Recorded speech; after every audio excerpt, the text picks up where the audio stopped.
Desde que me lembro, lembro-me da primeira partida do conhecimento dos meus pais. Depois vivia com os meus irmãozinhos, tinha duas irmãs, tinha um irmão, que uma já faleceu, os outros ainda estão vivos, estão para o Brasil, e outro está aí em Braga. E eu fiquei por aqui. Casei. Nós fomos criados numa quinta na Leguinha. Uma quinta que ainda hoje existe, mas já não tem gente. e de maneira que andava eu e mais crianças a brincar ali na eira, no terreiro, sem, pronto, naquelas coisas antigas. Onde é que me diz um garotinho que andava comigo, diz, tu já não tens pai.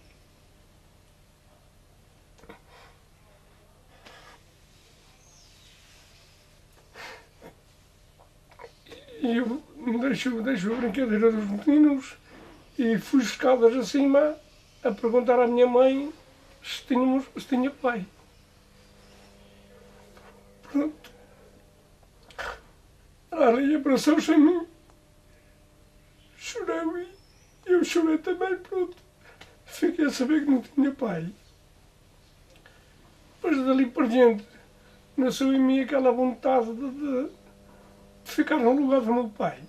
Era com 5 anos, olha, que artista eu seria para trabalhar.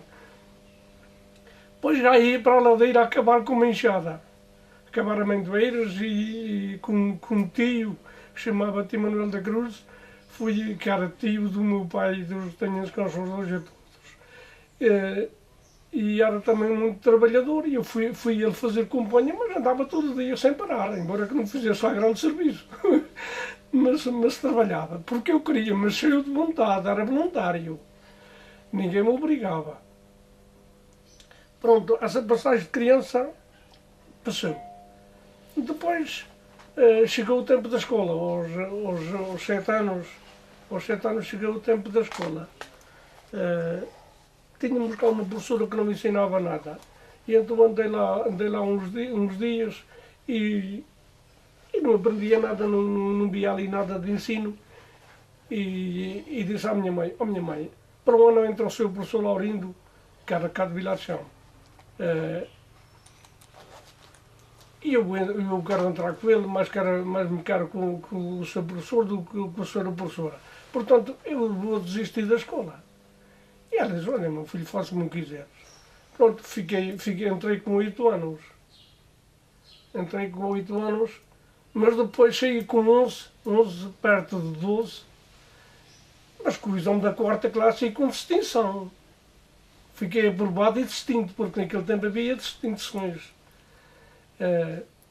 Fui um bom professor, eu fui um bom aluno, não é agora a acabar, mas fui, graças a Deus.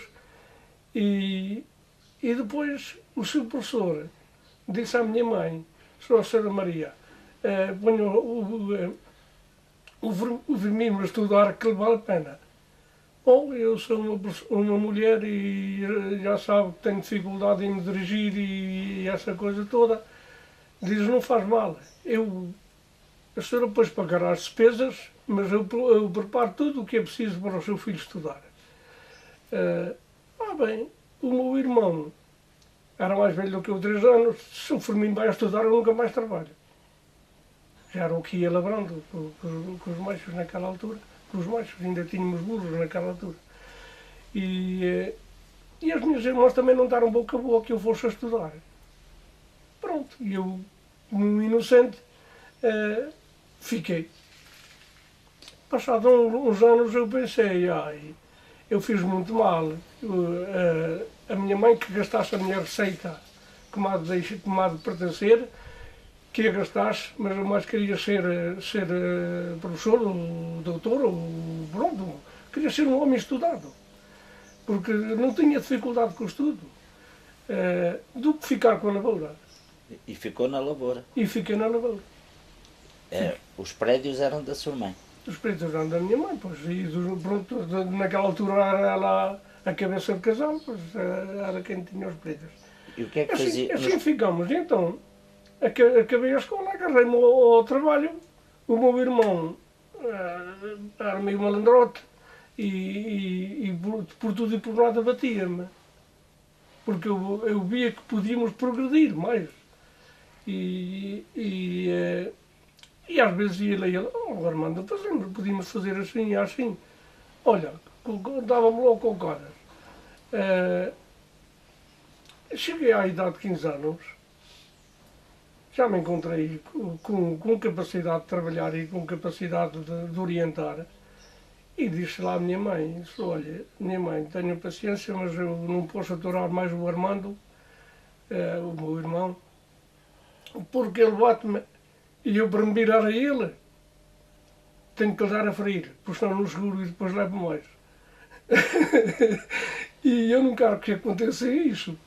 Não quero que aconteça isso, quero ter o respeito e a amizade ao meu irmão, mas eu vou para o Brasil, tinha lá um tio, um irmão da minha mãe, que me arranja lá um empregozinho para que eu chegar para comer, para me acabar de criar e pronto. Ai, tu não sais, Roga, a minha mãe e as minhas irmãs, tu de casa não sais.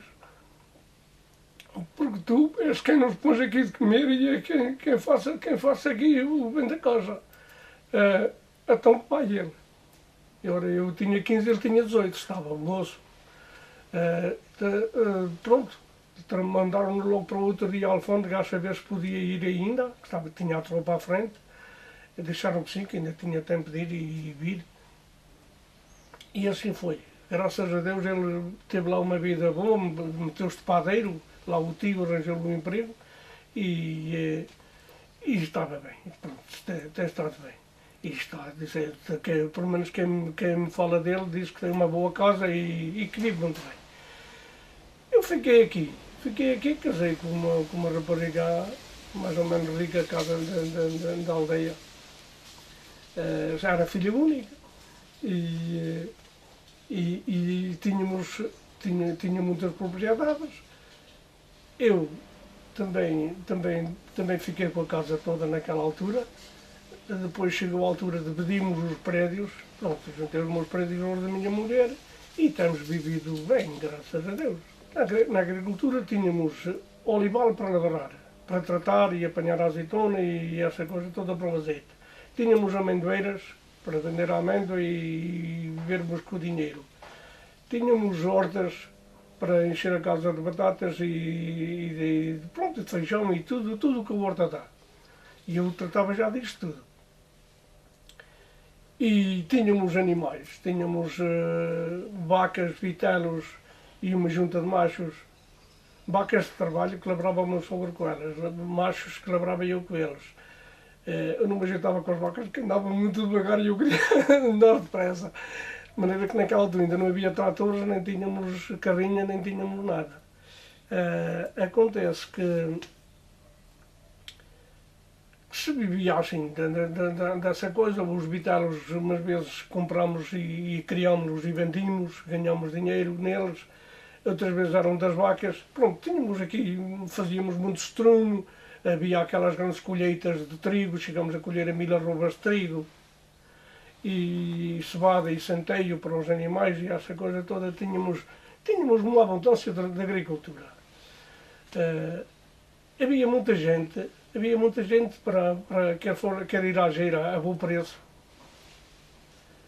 E nós éramos obrigados a chamá-la, porque não podíamos fazer tudo, a chegada tínhamos que chamar quem nas casas, alguns anos, depois começou a imigração aí para estas nações todas, e tivemos ali uns 4 anos que fizemos a chegada, eu e o meu sogro, e eu levantava-me às 3 da manhã. Às 3 da manhã eu e o meu filho mais velho, que tinha 5 anos, coitadinho também, já me ia estender os vencilhos, a atar o pão que chegávamos o dia atrás, do meio-dia para cima.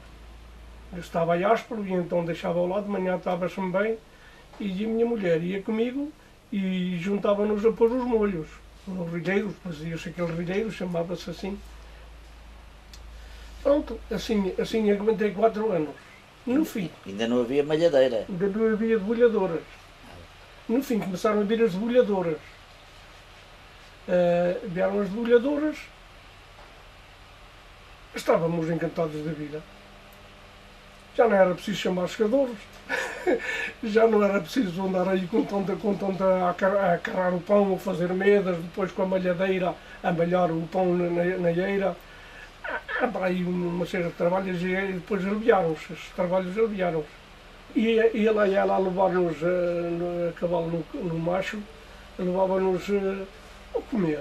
Então, o comer era o calhado, umas vezes eram batatas guisadas com carne, e outras vezes gostávamos de umas sopinhas, faziam umas sopinhas numa tacholinha que sabia muito bem. E, Sopas de quê, lembra-se? de pão, sopas são de pão e água fervida, lá com tempero, e estava pronto, a alimentação era boa. Porque a gente resistia a trabalhar, tinha que comer. E depois cá em casa também tínhamos a casa farta de tudo. Nós não éramos os que passávamos fome naquela altura, nem tínhamos crise. Mas sabia que havia muita fome cá na aldeia e na quintinha de onde é que foi criado. Muita fome, era tudo gente pobrezinha. Andavam a ser pastores de uns, criados de outros, a ser criados, queria dizer, iam para a casa dos patrões, comiam lá, pelo menos comiam, mas era quando não tinham filhos. E se tinham filhos, tinham que depois algum dinheirinho que davam ao fim do mês levá-lo aos filhos para não deixar morrer à fome. Bom, era de facto aquilo uma vida assim dolorosa.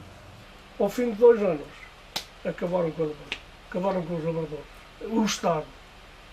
O Estado acabou com os lavradores, pôs-lhe os adubos caros, pôs-lhe o trigo mais barato e fechou os celeiros. E onde é que faziam as compras?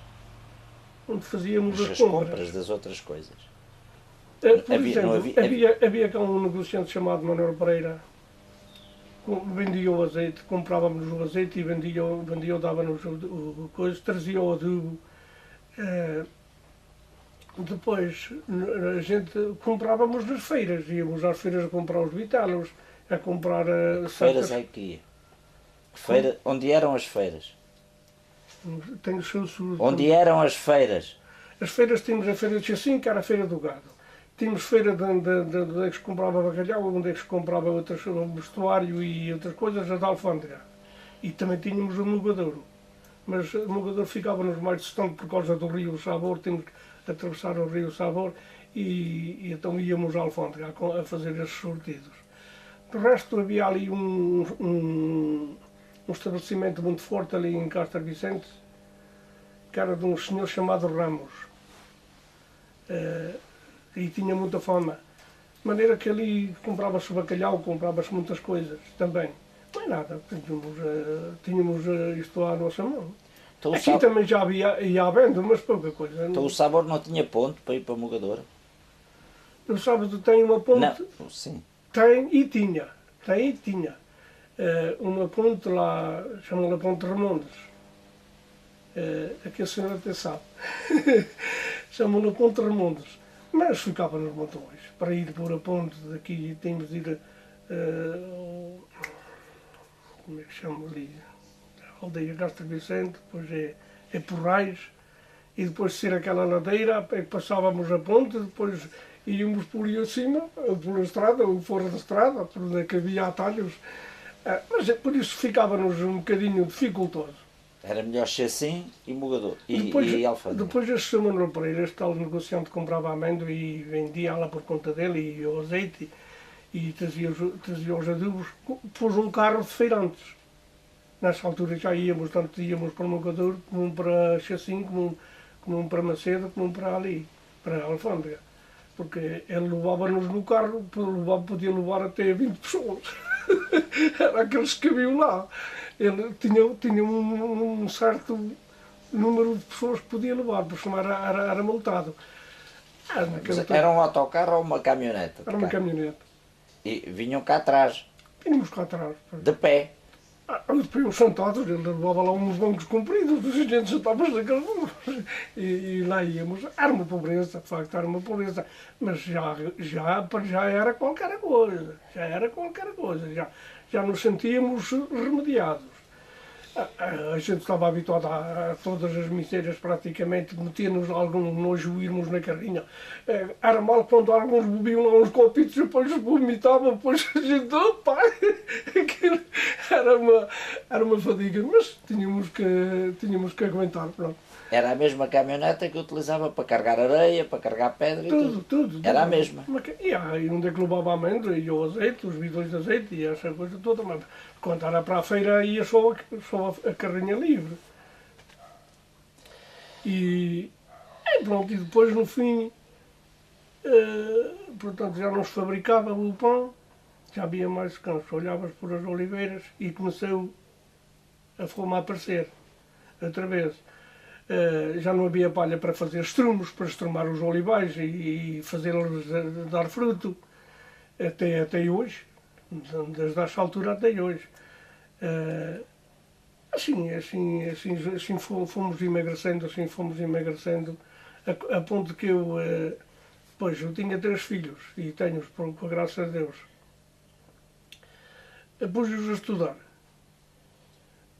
2 são engenheiros agrícolas e um é doutor advogado. De maneira que o engenheiro agrícola, o engenheiro Horácio, que aquele senhor conhece, começou-se logo a lançar na vida. Fazer projetos. Havia muita floresta, fizemos muita floresta. Ele disse, não, meu pai, o senhor pode-me ajudar, pronto, pagando ligeiro ao meu filho. Eu, para ti, não. Então te vais ajudar-vos de uma maneira como ajudar-vos da outra. Eu oriento como gosto de orientar, tu explicas-me o que é de fazer e eu, tal e qual é de fazer, cheguei a andar com 45 mulheres a plantar. A plantar o quê? A plantar sobreiro, a plantar pinho, a plantar... que mais coisas plantávamos? Cupresso e outras coisas que agora já nem me lembro tanta planta como se plantavam. E quando era menino e quando começou a trabalhar na lavoura, como é que era quando tinha problemas de saúde? Onde é que nasceram os seus filhos? Bem, eu quando cheguei à cidade já era um moço evoluído, era um moço que andava bem trajado e trabalhava, mas também queria que as gajas gostassem de mim, porque eu também não podia andar para aí um farrapado, um miserável, senão também não me ligavam. Nessa altura a coisa andava equilibrada. Ainda fazíamos as colheitas e isto tudo. Depois, dessa altura para diante, é que a coisa começou a virar o que já contei. Quando precisava de problemas de saúde, a sua mãe e as pessoas daqui, como é que faziam? Os problemas de saúde íamos ao médico, chamava-o o Dr. Miranda. Olha, aquele senhor também ainda se lembra dele. O Dr. Miranda, que estava ali em Alfândega. E era muito médico, vinha a cavalo num cavalo, se a gente o chamava, ia lá chamá-lo, não é? Mandava só um portador, ou íamos lá, quem tinha gente em casa, ia lá gente em casa, eu ainda cheguei lá a ir. Ia de macho? Íamos a cavalo no macho, ou se não a pé. Se não podíamos ir a cavalo no macho, no meu caso ia a cavalo no macho. Mas havia muita gente que ia a pé. E assim fomos. E ele vinha cá? E ele vinha cá, pois. E depois o meu pai já morreu no tempo desse homem, que foi o Dr. Flores, é capaz aquele senhor também se lembrar do Dr. Flores, dele morrer. Foi o ano que saiu médico. O homem ainda não tinha prática na medicina, nem nas doenças. Tratou o meu pai por febre tifoide. Naquele tempo usava-se muito a febre tifoide. Afinal era uma pneumonia. Era uma pneumonia que o abafou em 8 dias. O meu pai não deixou de falar, não podia falar com ninguém, que não pronunciava. As pneumonias são assim. E então, uma senhora que já morreu, pois já morreu a minha mãe, já morreu ela, ali na Lagoinha disse, ó Senhora Maria, chame o doutor Miranda porque este doutor deixa morrer o marido. E ela mandou lá um portador. O doutor veio. Lá esteve a escutar e tudo mais. depois pôs-se a passear na varanda, a pensar na meditação da vida e diz: já eu não salvo. Já eu não salvo. Tem uma pneumonia, mas já ela tem tão adiantada que eu já não consigo salvá-lo. E morreu da pneumonia. Passados 2 ou 3 dias morreu. Desde que ele foi embora.